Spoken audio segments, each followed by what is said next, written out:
J'ai lu quelque part que l'être humain était comparable à un appareil vieux de 50 000 ans qui n'aurait pas évolué depuis sa création. Imaginez tous les changements qui se sont produits depuis l'époque Edo, il y a 4 siècles, et dites-vous que nous devons y faire face avec un cerveau vieux de 50 000 ans. Ce n'est pas demain la veille qu'une entreprise comme Apple annoncera. Nous avons repensé les caractéristiques de l'être humain et créé un nouveau design. Notre cerveau fonctionne 30% plus vite que l'ancienne version et notre capacité de mémoire a doublé. Nous mesurons 3 cm de plus et nous pesons 2 kg de moins. Mesdames et messieurs, le moment que vous attendez tous, je vous présente l'iHuman 2. Dans ma dernière vidéo, j'ai brièvement parlé de l'impact positif du minimalisme pour réduire la fatigue décisionnelle. Aujourd'hui, on se penche un peu plus en détail sur la question.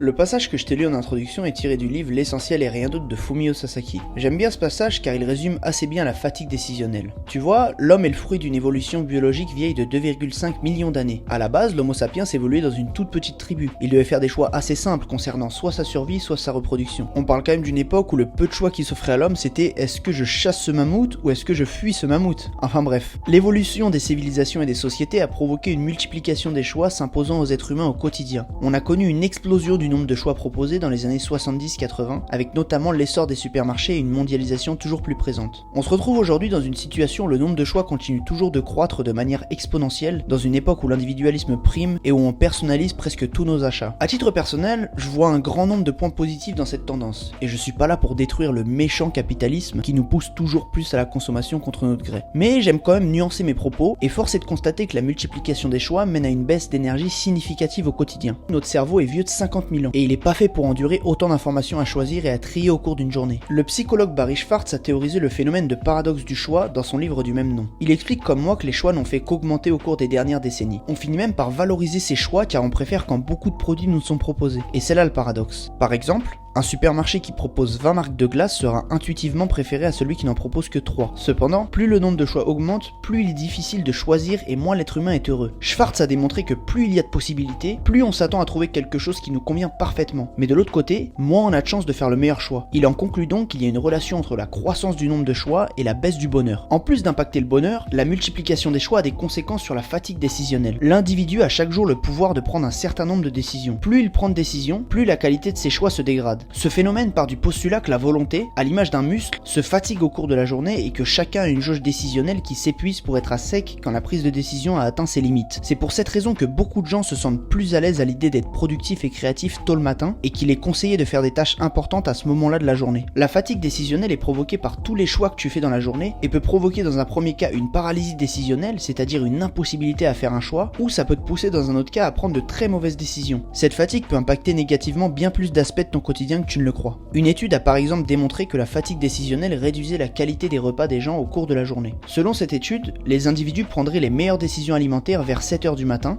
ils perdraient un peu de volonté en approchant de midi et leurs décisions atteindraient un stade critique à 16h et ne feraient que se dégrader par la suite. De la même manière, la fatigue décisionnelle provoque une baisse de la productivité et une plus grande procrastination. Si je te parle de tout ça, c'est que tu peux réduire ta fatigue décisionnelle. Le remède, tu l'auras deviné, c'est le minimalisme. Le minimalisme peut grossièrement se diviser en deux grandes catégories. Le minimalisme matériel et le minimalisme mental. Pour réduire ta fatigue décisionnelle, on va mettre le doigt sur la seconde catégorie, car il va falloir réduire ta charge mentale au quotidien. Et ça passe par la réduction, voire la suppression de petites décisions qui te font perdre de l'énergie sans que tu t'en rendes compte. Grâce au minimalisme, tu prends moins de petites décisions pour être plus efficace dans la prise de grosses décisions importantes à ta vie. On va maintenant voir quelques petits conseils pour réduire ta fatigue décisionnelle grâce au minimalisme.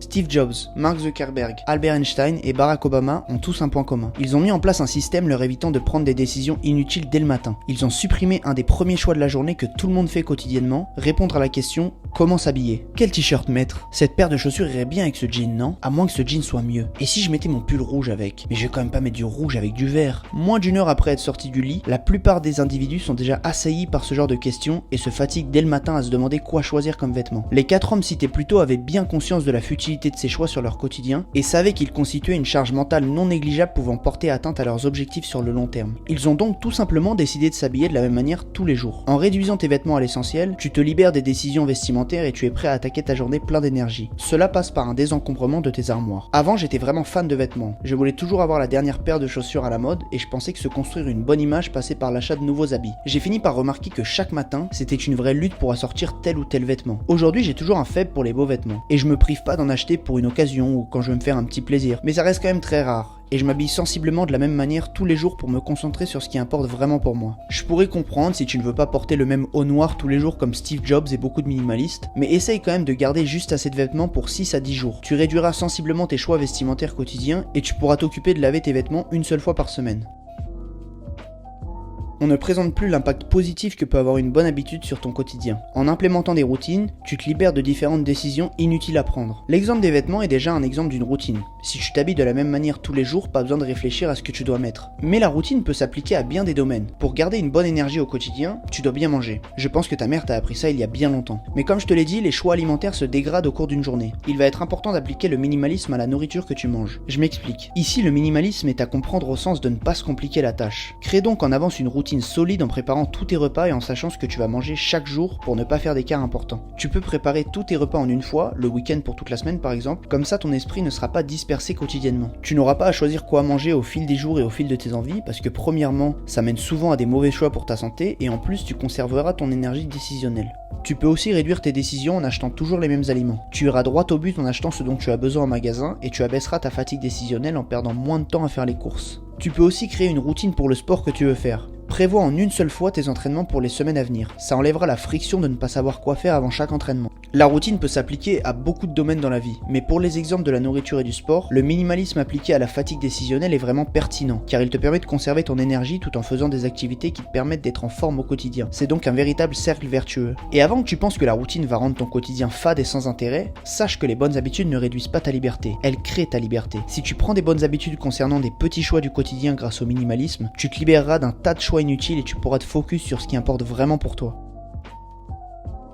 Alors, dans la mesure du possible, essaie de décharger ton quotidien des choses que tu n'aimes pas faire. Je sais que dit comme ça peut paraître facile à dire, voire plein de bon sens, mais tu remarqueras que beaucoup de gens n'y pensent même pas et passent leur vie à faire des choses qu'ils n'aiment pas faire. Faire une tâche que tu ne veux pas faire est la pire chose, car premièrement elle réduit ton énergie décisionnelle, et tes choix sont souvent très mauvais quand tu n'es pas à l'aise dans une tâche. Je te l'ai dit dans une vidéo précédente, mais je déteste les magasins. Que ce soit pour acheter des vêtements ou de la nourriture, je trouve ça vraiment insupportable. Je bénis tous les jours l'avènement de l'achat en ligne car je mets rarement les pieds dans des supermarchés. Dans mon cas, je privilégie l'achat des courses sur internet pour éviter d'aller perdre du temps et de l'énergie dans une grande surface. D'ailleurs, j'associe la commande de nourriture sur internet à une routine bien implémentée. Ainsi, j'ai toujours le même panier prêt d'une semaine à l'autre. Déjà, ça me permet de pas faire d'écart alimentaire, comme je te l'ai dit, mais en plus, j'évite de me demander quelle marque je vais prendre à chaque fois que je suis devant un rayon de shampoing de supermarché. Ce que tu peux aussi faire, c'est déléguer des tâches si tu en as la possibilité. En tant qu'entrepreneur, je me concentre sur la création de contenu et les objectifs permettant de développer mon activité. Je considère qu'il y a certaines tâches qui sont importantes à ce développement, mais je ne veux pas forcément les faire par choix, car elles ne sont pas essentielles à mon quotidien. Partant de ce constat, je sais que certaines personnes peuvent faire ces tâches bien mieux que moi car c'est leur métier. Donc, dans la mesure du possible, j'essaie de déléguer toutes les choses non essentielles à mon activité. Essaye de voir dans ton quotidien ce que tu peux automatiser ou déléguer, et tu te retireras une charge mentale absolument énorme sur le long terme. Voilà qui conclut cette vidéo sur la fatigue décisionnelle. J'espère qu'elle t'aidera à avoir conscience que les petits choix comptent au quotidien et que mes conseils pourront t'aider. Au final, si on devait résumer l'impact de la multiplication des choix sur notre énergie, on pourrait dire que more is less, car avec plus de choix, tu finis par être moins épanoui. Le minimalisme part au contraire du principe que less is more. Avec moins, tu peux accéder pleinement au bonheur. Tu peux partager ou liker cette vidéo si elle t'a plu, ou bien me laisser un commentaire si tu souhaites apporter quelque chose. De mon côté, je te dis à la semaine prochaine pour une nouvelle vidéo sur le minimalisme.